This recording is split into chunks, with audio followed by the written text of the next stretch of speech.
Hello everyone. कैसे हो आप सब लोग? आशा है खुश होंगे, स्वस्थ होंगे और पॉजिटिव होंगे। आज का वीडियो उन लोगों के लिए है जिनके पर्सन ऑन ऑफ सिचुएशन में रहते हैं। मतलब उन्होंने आपको ब्लॉक तो नहीं किया है, लेकिन कंटिन्यूअस आपके कांटेक्ट में भी नहीं रहते हैं। जैसे आपने अगर उनको मैसेज किया तो उन्होंने कोई रिप्लाई नहीं दिया, आपने फिर मैसेज किया मगर उधर से कोई जवाब नहीं आया।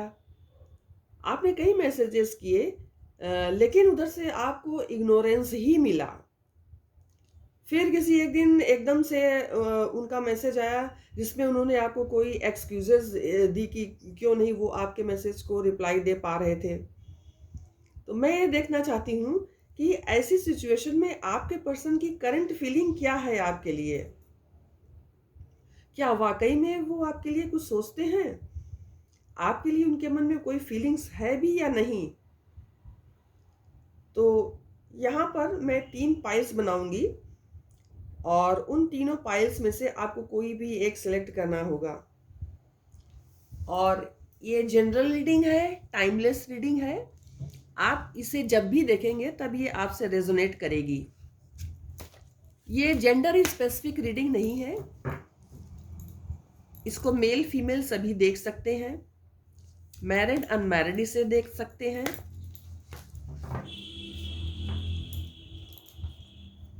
चूंकि ये रीडिंग जनरल है, इसलिए ऐसा हो सकता है कि आपसे रेजोनेट करे और ये भी हो सकता है कि आपसे रेजोनेट ना करे।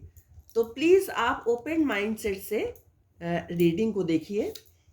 आपको करना ये है कि आपको रीडिंग के दरमियान उन व्यक्ति को विजुलाइज करना है जिनके लिए आप ये रीडिंग देख रहे हैं। और ऐसा इसलिए आपको करना है ताकि मैं उनकी एनर्जी को पिक कर सकूं और आपको एप्रोप्रिएट रिजल्ट प्राप्त हो सके। तो अब आप अपने आराध्य देव का, जिनको आप मानते हैं, उनका आप ध्यान कीजिए। मैं भी उनका ध्यान करने जा रही हूँ। I call upon my angels and my spiritual guides to please help me in this situation so that all my readings with these cards be accurate and bring blessings to everyone involved.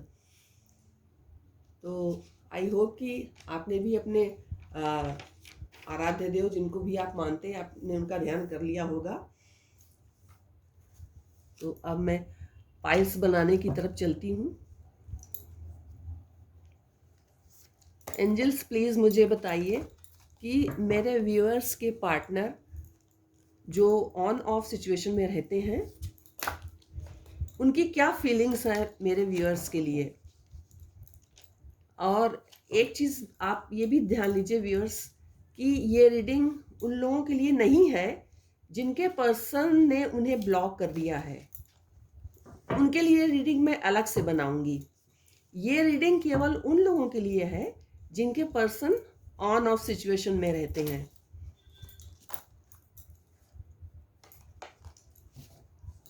तो अब मैं piles बनाने जा रही हूँ। This is pile number 1, this is pile number 2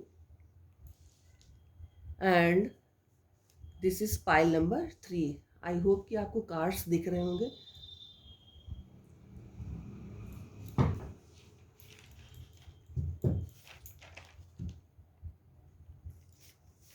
तो this is pile number 1, pile number 2 and pile number 3।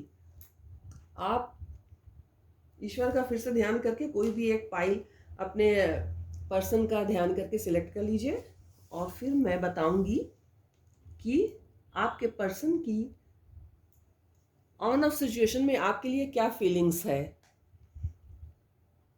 I hope कि आपने पाइल सेलेक्ट कर लिया होगा। अब मैं पाइल नंबर 1 ओपन करने जा रही हूँ। This is pile number 1, this is pile number 2 and this is pile number 3। तो pile number 1, night of wands का कार्ड आया है।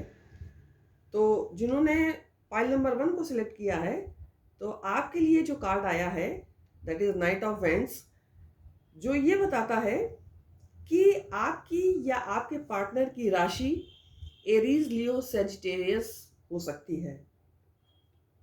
आपके पार्टनर थोड़े गुस्से वाले व्यक्ति हो सकते हैं। वो छोटी छोटी बातों पर गुस्सा हो जाते हैं।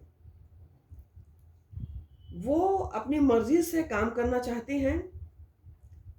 आपसे भी जब उनकी इच्छा होती है तभी वो बात करते हैं। जब दिल किया तो मीठी मीठी बातें की, और जब दिल नहीं किया तो आपको उन्होंने इग्नोर किया। जब मन हुआ मुंह उठाकर आपके पास चले आए, और जब मन भर गया तो चुपचाप निकल गए। ना तो आपको एक्सक्यूजेस दिया, ना कुछ बताया। अगर आप पूछते भी हो कि भाई रीज़न क्या है इस बिहेवियर का, तो कोई जवाब नहीं देते, आपको कोई क्लैरिटी नहीं देते। लेकिन एक बात ये जरूर है कि अगर आपने सोशल मीडिया पर कुछ डाला तो उनकी फायर एनर्जी तुरंत जागृत अवस्था में आ जाती है, और वो फौरन आपको कुछ ना कुछ संकेत देते हैं। अदरवाइज अदरवाइज उनका कोई भी जवाब आपके लिए नहीं आता। ज़्यादातर वो इग्नोर ही करते हैं। आपको उनका इग्नोरेंस ही अधिकतर झेलना पड़ता है। तो ये थी पाइल नंबर 1 वालों की बात। अब मैं पाइल नंबर 2 का कार्ड ओपन करने जा रही हूँ और देखती हूँ ये कार्ड क्या है। तो कार्ड है द स्टार। तो जिन लोगों ने पाइल नंबर 2 सेलेक्ट किया है, तो द स्टार कार्ड ये बताता है कि आपके पार्टनर के दिल में रिश्ते के लिए होप तो है। वो रिश्ते को छोड़ना नहीं चाहते, लेकिन रिश्ते के लिए आपसे ज़्यादा एफर्ट्स की उम्मीद करते हैं। वो चाहते हैं कि बस आप ही रिश्ते के लिए एफर्ट्स करो और उनको एक स्टार समझो, उनको ही सब कुछ मानो, और जितना भी एफर्ट्स लगाना है तुम ही लगाओ, और ये काम उनसे नहीं होगा। उम्मीदें तो वो आपसे बहुत लगाते हैं। जैसे अगर मनाना है तो आप ही मनाओ, बात करनी है तो आप ही करो, मतलब जो भी करना है वो आपको ही करना है। आपके पार्टनर खुद इस रिश्ते में कभी इनिशिएट करते हुए नहीं दिख रहे हैं। ब्लॉक तो आपको वो इसलिए नहीं करते क्योंकि वो आपको छोड़ना भी नहीं चाहते। रिश्ते में रहना भी है, ईगो भी दिखाना है, गुस्सा भी दिखाना है, और अपनी मर्जी से आना है और अपनी मर्जी से जाना है। ये थी पाइल नंबर 2 वालों की बात। अब मैं पाइल नंबर 3 को ओपन करती हूँ। Pile number 3, this is 3 of pentacles. इसका कार्ड है 3 ऑफ पेंटिकल्स का। तो ये कार्ड ये बताता है कि आपके पार्टनर की ज़्यादा फोकस जो है वो अपने करियर की ओर है। अपनी ओर वो ज़्यादा ध्यान नहीं दे रहे हैं और इसलिए आपको इग्नोर कर रहे हैं। आपकी ओर उनका बहुत ज़्यादा फोकस नहीं है। आप दोनों के बीच जो तीसरी चीज़ है वो है उनका वर्क। अपने वर्क की ही वजह से वो आपके पार्टनर आपको ज़्यादा टाइम नहीं देते, आपको तरह तरह के एक्सक्यूजेस देते हैं। अगर आप उनसे बोलते हो कि आप मुझे टाइम क्यों नहीं देते, तो उनके पास एक्सक्यूजेस की लंबी चौड़ी लिस्ट होती है कि मुझे अपने वर्क पर फोकस करना है, मुझे अपनी फैमिली को संभालना है, मेरे ऊपर बहुत सारी रिस्पॉन्सिबिलिटीज़ है, मुझे सबको देखना है, फलाना है, ढिमकाना है। बहुत सारे एक्सक्यूजेस आपको देने लगते हैं। तो ये थी पाइल नंबर 3 वालों की बात। तो गाइज आई थिंक ये शॉर्ट रीडिंग थी आपके पार्टनर की फीलिंग्स के लिए, जो कि ऑन ऑफ सिचुएशन में रहते हैं। अगर पसंद आई हो तो लाइक, शेयर एंड कमेंट्स कीजिए। जय माता की।